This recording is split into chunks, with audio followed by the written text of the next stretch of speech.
Good evening. Thank you for tuning in tonight. Tonight's episode of Decoded, episode number 2. Thank you to everybody, all 200 plus of you that watched last week's episode with Robert Ballard. Tonight we're going to discuss the art of communication, or should I say, the lost art of communication. I have a special guest with me tonight. His name is Kevin Boyce. Everybody say hello to Kevin. Hello, everyone. Kevin Boyce is a good friend of mine. I've known Kevin since junior high? Yeah, go back. Since I think that was like the lunch line. Yeah. Junior high. And I was short on cookies, and Kevin was nice enough to give me some more money. Yes, that is true. I remember that. Wow. Cookies. My cookies and milk. Cookies is still the way to my heart to this day. Cookies and cupcakes, if you know me well. So, Kevin, tell us about what you do. You have a business. What's the name of it? I am a CEO and founder of Common Ground Relationship Coaching, and it is we like to help people who have problems with their relationships look for, trying to find balance in the relationships if they're having trouble finding clarity or where they want to go with it.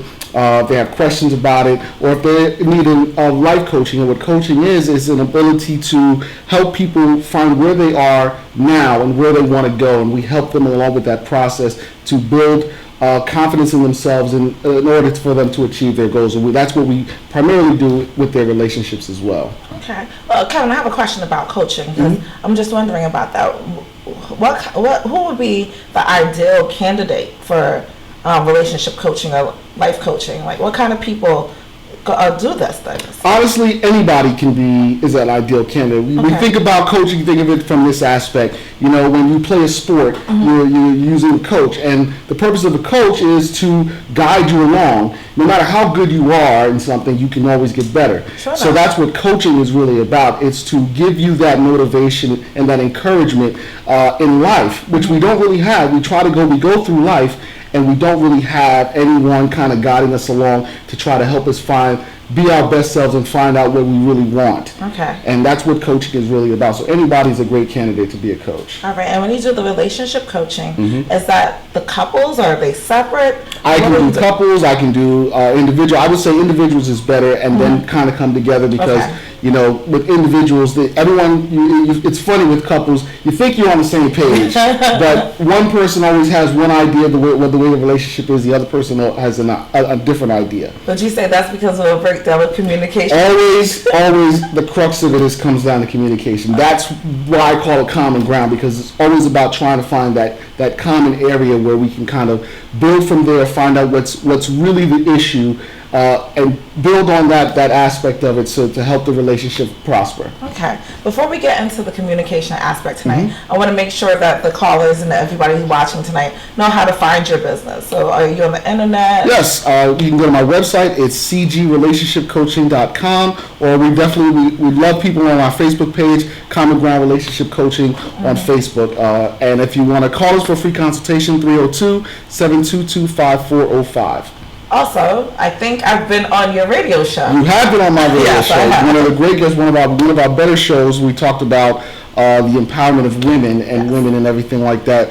Always can go to our radio show on Blog Talk Radio, Common Ground Radio. It's every Thursday night at 10 o'clock. Yes, during Scandal, but I'm telling you, Scandal. Scandal comes on demand. You can get Scandal at any time, but make sure you tune into Kevin. And I think our show is in the archives, right? It is in the archives. Definitely on my website there, and it's definitely in the archives. I listen to it every now and then. Yeah. Just to hear myself. That was one of our better shows. Oh, thank you very much, Evan. So let's get into communication. Sure. What do you mean by communication? What does that mean? Communication is the ability for, in my opinion, two people to see the same thing the same way. And that's really difficult because people have different aspects of how they perceive things. And, everything in life, it comes down to your perception of it. And a lot of times with relationships, communication breaks down for whatever reason. There's lots of things that get in the way of a relationship. You have outside ancillary things that go on. So at times people are not always going to be on the same page, but that's where it's important. And there's different levels of communication. There's body language, there's talking, there's different ways to communicate. But I think what gets lost is people stop trying to communicate. You know, it's always great at first in the honeymoon phase. You want to talk to everybody every day, and you're so open with everything. And then as time goes by, you lose the vision for the relationship. People sometimes lose that vision, and to get back on track, you've got to start find those building blocks to build back up that communication. It's funny that you say the vision, because I get it all the time that I kind of treat my relationships like business. Right. So like I have a business plan for my business, and my vision statement and my mission statement. Right. So you know, I always have these employment jokes that go along with relationships. You know, 3 days no call, no show, you get fired. Right. So it's funny that you say vision. I've never even thought about that, but to have a vision of where you want to see your relationship, right? Definitely, I can see that. So we're talking about early on in the relationship, people normally have what they call the representative, right? Mm-hmm. So they're talking, but are we really even communicating then, or are we just communicating that persona that we want always that to see? persona. You know, you always want to put your best foot forward. You always want to make the best type presentation you possibly can, because you really want that person to see the side of you that you perceive yourself to be. Okay. And it's not till you start to really be around that person and you start to settle in, things start to get comfortable. That's when the real communication has got to begin, because you might be extroverted on the date or in the honeymoon phase, but you just might be an introverted person. Really? And people don't always see that aspect of a person after we're during the honeymoon phase, because everything is so magical. Okay. So you really should be. My sister always says, my sister Marcia, she always says that if things start breaking down in the honeymoon phase, you might as well let it go. Exactly. Exactly. So if things are rocking now, you're not in for anything good. That's definitely a red flag. Mm-hmm. So communication, we talked about the different aspects. I know you said body language. You said talking. I didn't hear you say listening though. That's a big part. That is a huge part of it. And people always listen with the intent to reply back. They're not listening to really fully digest what the person is saying, and what they don't do what was called active listening, which is really reflecting back on what the person is saying, so that you understand, and more importantly, you're showing them that you're understanding what it is they're saying. So that's a good question, because I got into a little debate on Instagram and on Facebook on the Code Red Flag page this week, because I'm getting it ready for the communication show that we're doing. We might not agree on this, but I'm going to throw this out there. Somebody said that it's not my job. What I say is what I mean to say is my business. Like what I say when it comes out my mouth, my intent is clear. What you understand is your business. Yes and no to that, because I think first tell me the yes. Okay, I think yes. What you say, I can't be responsible for how you interpret it. I understand that, but there's a way in which you say things that, you know, you only want to make sure your message gets across clearly. I don't know if everyone is adept at doing that, always making sure that what they say and what they mean are congruent. Right. Yes. So I understand what you say. I understand the point that when somebody says, what I say, I can't be responsible for how you interpret it, because people interpret it however they want to interpret it. Even if you mean it a different way, you know, people will digest that information and say, oh, well, you meant that by that, and that's not what you meant. So in those cases, I can't be responsible for that. Okay. I mean, you're going to believe what you want to believe. I'm going to disagree with you, Kevin. Right. Because communication, what is the point of me talking if it's not to be understood? I agree. I wouldn't want to walk away from you not getting the intent of what I said. Right. I've seen it happen in the workplace. I've seen it happen between parent-child. I've seen it happen in relationships. So at that point, you're just talking to talking. Right. For the point of talking, and then that's just hot air. So I think one thing you want to do when communicating with somebody, especially when it's a point that you want to get across, is say what you mean and mean what you say. And then ask questions to make sure that they understood what you meant. Right. What did they take away from our conversation? Right. And no, I hear that's what you think of that I'm saying, but let me break it down in a different way so you can really understand my intent underneath that. And I think a lot of that is knowing the person that you're talking to. Definitely. Understanding your audience. Right. You have to understand your audience, understand the person that you're talking to, knowing that certain things that you say might be hot buttons, or they might not understand the way in which you say something, because a lot of communication is not what you say, but how you say it. Tone. Exactly. So understanding who you're speaking to, because you're not going to be able to speak the same way to one person as you can with another. Definitely. And I think some people just feel like, well, this is who I am, I'm going to say what I want to say, which is great, but that doesn't mean you have to understand that not everyone's going to interpret it the same way. And if you really want to be understood, there's got to be a level of sensitivity, a back and forth with some that. Emotional intelligence that has to go on with that. Yes, absolutely. Especially when you're dealing with somebody that you're trying to make your life mate and your partner. Exactly. And you're supposed to be working together. Right. If you're not communicating on the same levels, then you're kind of breaking down your relationship. Absolutely. And people, I think, when that starts to happen, it becomes a me versus you thing. And like you said, the relationship, you have to work together. And I think people lose that working together aspect of it, and they find out it's more, well, it's my way or it's your way, and we're going to fight about it. Now, there's nothing wrong with arguing. Arguing is a healthy part. It's a very healthy part of a relationship. But it's how you engage in that conflict. Fighting fair, knowing what to say and how to say it is very important. I have a mentor named Joelle. Hi, Joelle, if you're tuning in. Oh, we got a phone call. One second.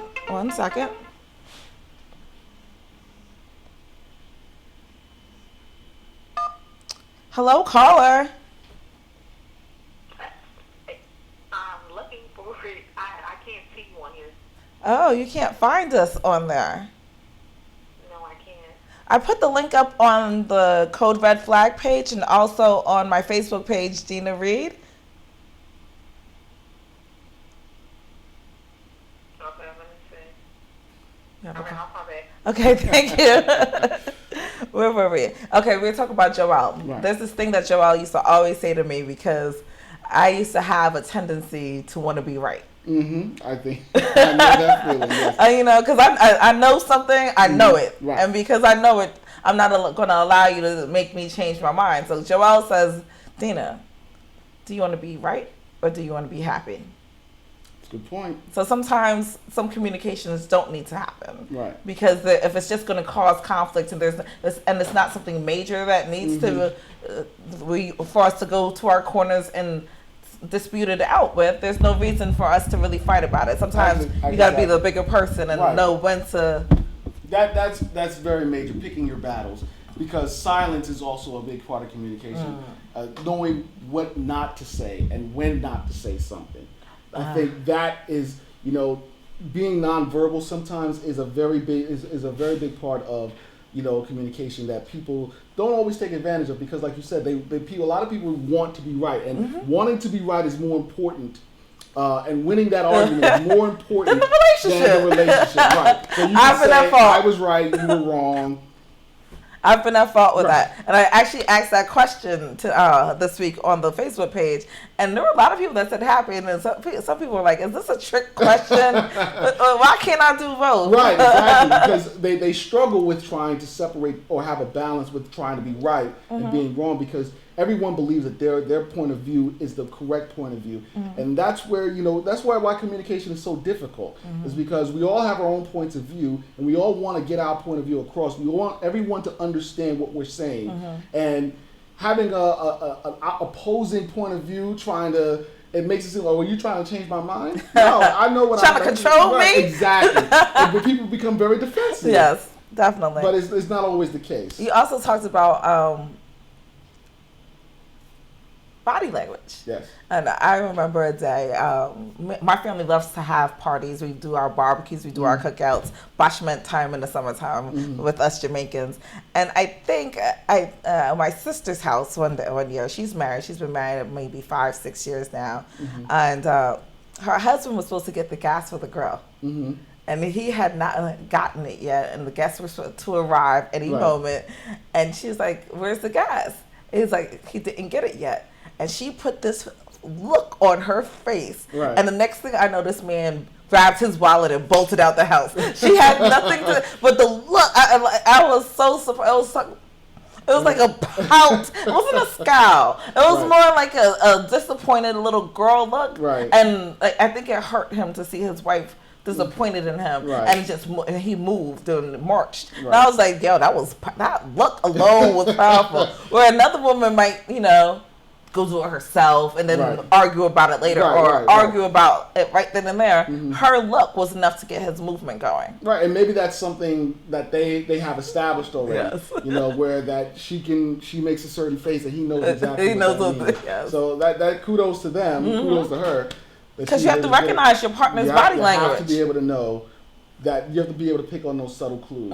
Especially women have a lot of subtle clues that you got to be able to pick up on as a guy. You have to. Some men don't have any subtle clues. Guys have subtle clues, but they're subtle because we don't wear our expressions all the time. Okay. You know what I'm saying? So women are very good with, especially they cross their arms. You can see it on their face a lot. Women are very, very facial. Expressive on their face. I'm and awful with that. like you said, he knew exactly he knew that look. Yes. Because he's seen it before. So he knows exactly what that means. Definitely. He definitely did.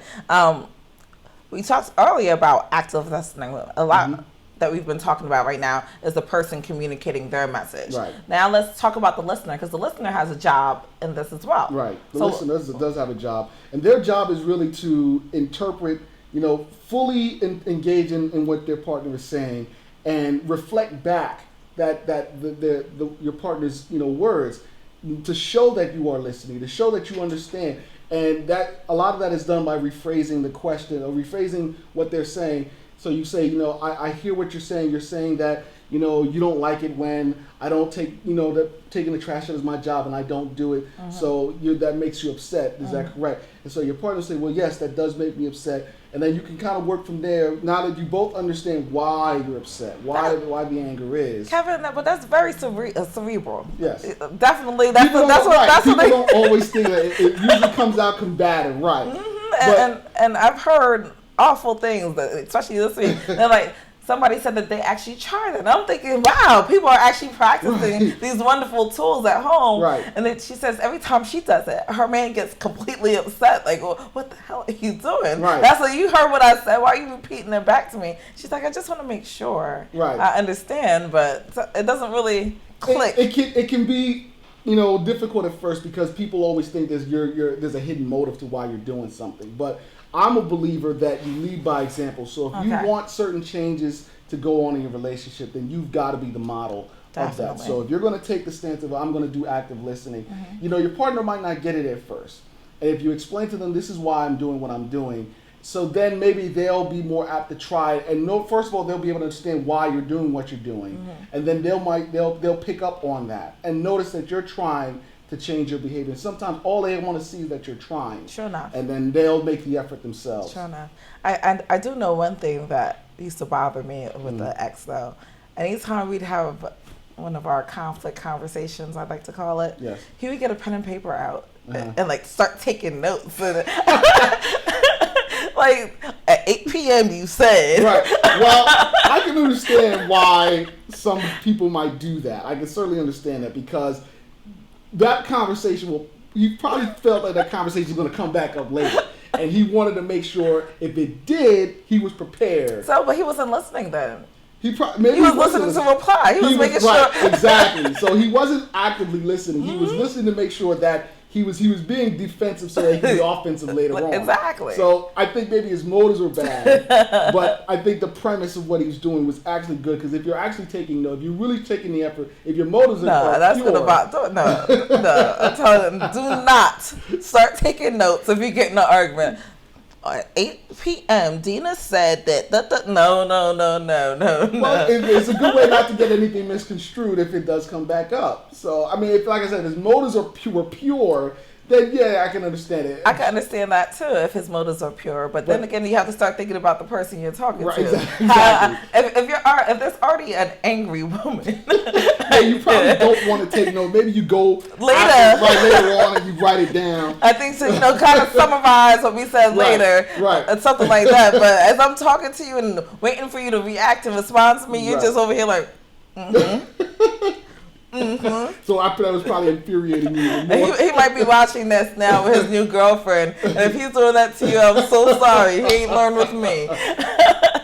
All right, let's get in on some of these questions, Kevin. All right. I do have some inbox questions, And maybe we'll get a caller back. But if not, I'm ready to go with the first question as soon as my computer gets us where we need to be. This lady says, this is about communication, but it's a little sexual. So let's talk about it. She says, when me and my new man have phone sex, he's always bringing up anal. Not just him doing me, but me doing him. He always wants to talk about another man being in the bed with us. She says, is this a red flag? She says, though, I'm freaky enough to do it all, but I don't want to overlook red flags. Okay. Well, that's a very good question. This is communication. This is communicating with her, right? Yeah, very much communication. I think what she should probably do, and she should ask herself what it is that she wants sexually from the relationship, and if this is something that she said she's open to it. But if she's questioning it, then maybe she's not as open as she says she is, because if she's open to it, then it should be no problem. So how does this conversation with him go? Because this is a difficult conversation. Well, I think the conversation is, he's being honest about what he wants. Albeit it's in a fantasy world of a phone sex conversation, but I think you confront him. And just ask him, is that something that you want? Are you into that?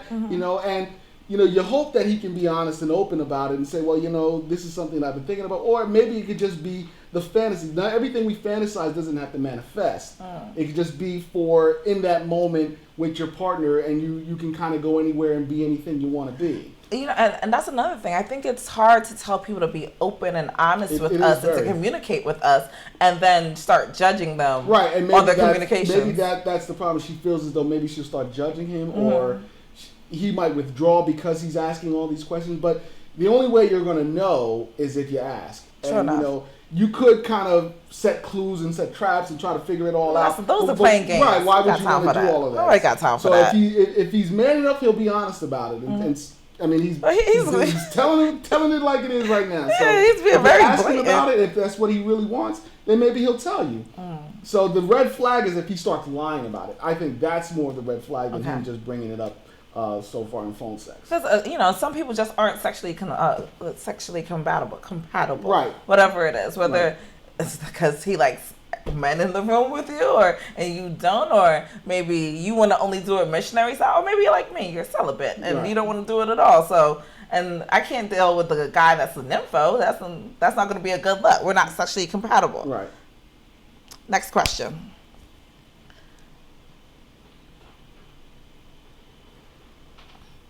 This is another difficult one. Okay. We kind of touched on this before, and I'm going to try to leave my judgments out of this. Yeah. She says, another lady, she says, I've met this great guy for some time now, and I care about him a lot. But before we go any further, I want to tell him that I have an STD, which is genital herpes. And I feel he should know because I have a lot of respect for him.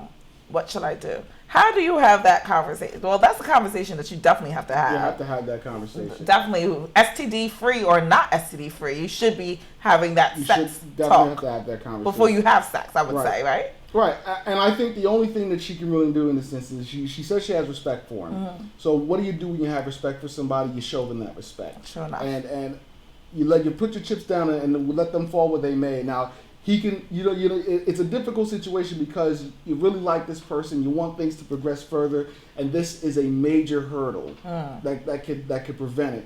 And this could be something that if he's accepting of it, can really lift her spirits. But if he doesn't, then it can really, really, repress her and make her, feel terrible. And it can depressed. Right, she can become depressed, or she can feel like she's not worthy of dating anybody. And I would say that she should follow her principles. If she really respects him, come out and be open about it with him. Have a frank conversation and give him that choice to decide what is best for his life. Because I'm sure she would like that. She would have loved to have that choice. Right, she would want that choice. But let's bring it back, Kevin. Let's talk about that sex talk. Without the STDs and everything. You're dating somebody. You're going to get exclusive, maybe. And before you guys get physical, how does that conversation go? Well, it can go a number of ways. I think the best way is to before it gets to that point. Before because you kind of know when it's going to get to that point. You know, when we're older people now, so there's really no hiding the sexual chemistry between two people. So you know it's going there. I mean, the sooner you get it, you kind of get it out. I mean, I'm not saying on the first date or anything like that, but some people have sex on the first date. Some people do, and maybe that's not someone you're trying to build long term with. But don't you have that like? This conversation though needs to be had. I mean, I'm not that trusting of condoms, so so it wouldn't be like, oh well, I'm just gonna have a condom on, so it doesn't matter anyway. I'm gonna be okay. I'd be so scared. That's when if that's something that you have, you've got to change your lifestyle and be a little bit more responsible. So you got to know, okay, I'm not having sex on the first date. Well, no, even STD free. I'm STD free, so. I don't know that this person is STD free. Right. Whether it's the first date, and they the might 90th not know they're STD free. Right.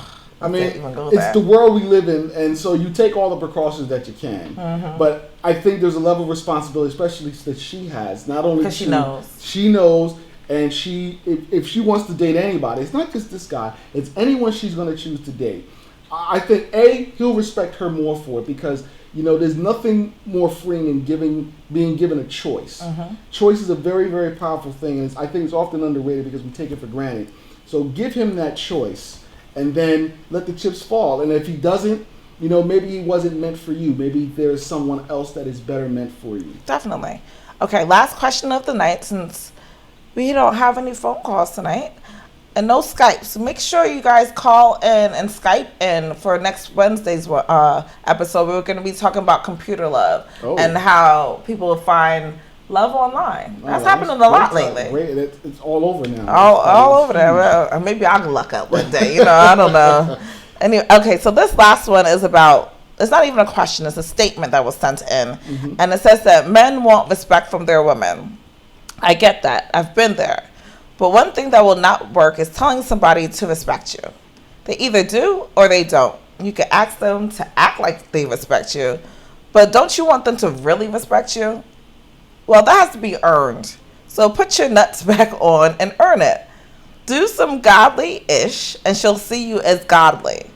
If she's so blind she can't see any good in what you do, you're either not prepared to teach her or you have bad taste. Either way, step up. I'm tired of hearing dudes crying about women. If you can't find one or teach one to respect you, I probably won't either. And that comes from supreme understanding. Okay, I think he's made some good points in there as far as that, you know, respect is earned and you teach people how to respect you. I think it does, because you can start with a kind of mission statement, you know, by you're going to respect me and this is how I would like to be respected. But then, you know, I think respect given is respect earned. So you show respect, you get respect back in a lot of ways. I'm really big on actions. You know, you show and then you get. Okay. So I think he makes some good points. And you know, people that are complaining that they're not getting respect, I mean, complaining is not going to do anything about it. So he does have a point that, you know, you've got to take action in that standpoint. Okay. And do something about it. How about respectful communications? Because I have another sister, and she has children, you know, teenage kids. I don't have kids, but teenage kids, I'm sure I was a teenager once. I used to get yelled at all the time, and you yell at them, and you yell at them. And I had to tell her one day, like, yo, don't you get sick of yelling? Because I remember as a teenager, the more my mom yelled, the more I just tuned her out because it meant nothing anymore because she was always yelling. So if you're always barking, if you're always nagging, if you're always complaining, sooner or later, it loses its effect. Right. So you've got to be able to adapt to different styles of communication. There are various ways to communicate. So if you're yelling, that's not always going to be effective, as you said. It's going to lose its luster. So you've got to find other ways to get your point across. And maybe that's, you know, by depriving the child of something. Maybe that's showing the person what you mean in a different way. You've got to be more demonstrative in your actions. Wait a minute, Kevin, because I understand depriving the child, but if we start talking about man and woman relationships, are we talking about deprivation of sex in a relationship now? Well, do you hold it back? I've been known to do that. Oh wow, Kevin! I've been known to do that. Wrong. Sometimes desperate times call for desperate measures, but you know, I don't want to think. The only reason why I would do something like that is because I don't want to be taken for granted. Okay. And everything that I give to you is should be cherished. Okay. So the minute you think that you can get it whenever you want it, and I give you the green light, you basically have it whenever you want it. But the minute you start taking that for granted, what makes you think you deserve that anymore? Oh. So sometimes it would come down to not just deprivation of sex, but deprivation of other areas. Okay. You still want to show your partner that you love them, but they've got to know that you need to be respected in the same fashion.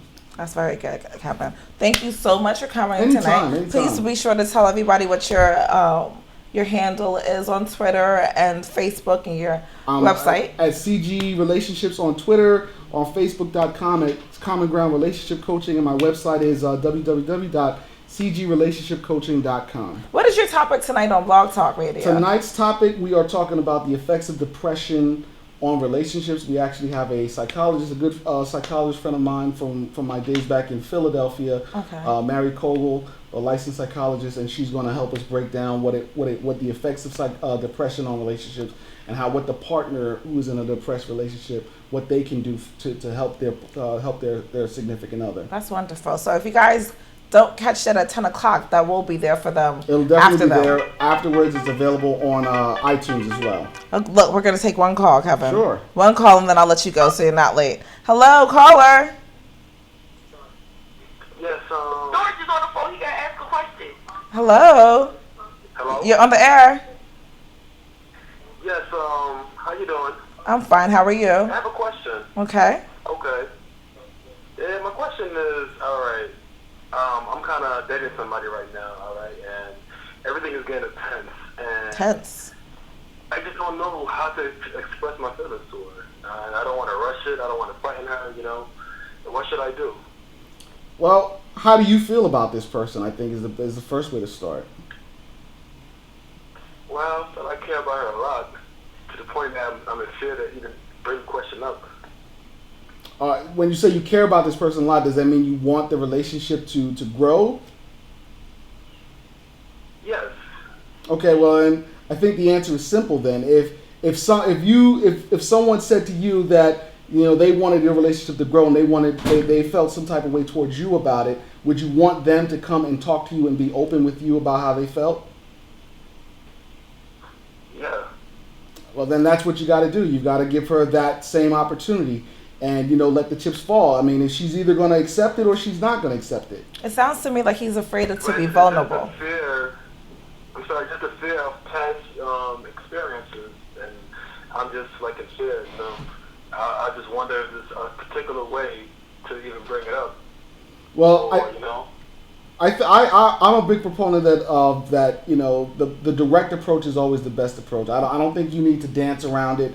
I don't think there's anything you need to do to hide or mask how you're feeling. If you really care about this person, I don't think you should waste any time in telling that person how you feel about them, because tomorrow's not promised. And if this is a relationship you want to go forward, then put it out there. I understand being vulnerable is a difficult thing for some people to do, but you'll never experience the relationship you want without, at some point, putting down those walls. Exactly. Those same walls that we put up to defend it, right. Exactly. You got to be able to put them down at some point. Oh, okay. It's going to be really, really tough. Okay.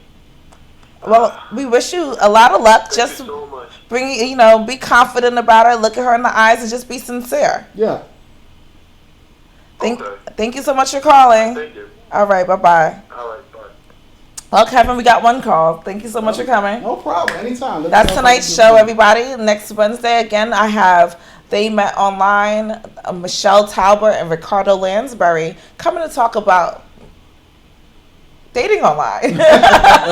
Dating online, computer love, the red flags you'll see while dating online, because there's a lot of red flags. But I don't think there's any more red flags from online dating than regular dating. It's easier to put up this because you're hiding behind. You can be anyone you want when no one actually catfish. Exactly. So tune in next week to find out how not to get catfish. Thank you for tuning in. Hope to see you soon. Bye-bye.